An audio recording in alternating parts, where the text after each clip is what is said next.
हा काय नमस्कार शेतकरी मित्रांनो, मी आलो आहे आज पुंडलिक पोखरकर यांच्या प्लॉटवर, राहणार लाखनगाव, तालुका आंबेगाव, जिल्हा पुणे. आज त्यांच्या ऊसाची तोड चालू आहे, तर जाणून घेऊ त्यांच्याकडून दोन शब्द. साहेब, कसं काय वाटतं तुम्हाला? ऊसाची वाढ तुम्ही पाहिली, उंची किती झालेली. आणि याची ही 10 जूनची लागवड होती आपली.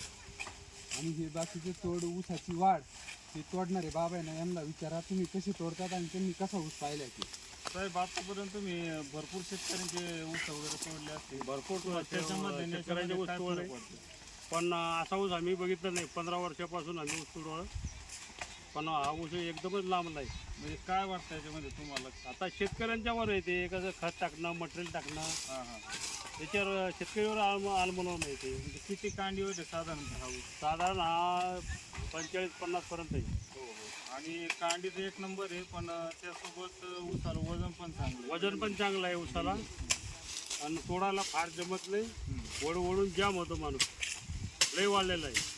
त्याच्यात एकच उद्देश आहे, शेतकऱ्याची मेहनत आहे. टाइम टू टाइम त्याला मशागत म्हणा, त्याला खताचं व्यवस्थापन म्हणा, पाणी म्हणा, ते टाइम टू टाइम त्यांनी व्यवस्थित केलं आहे.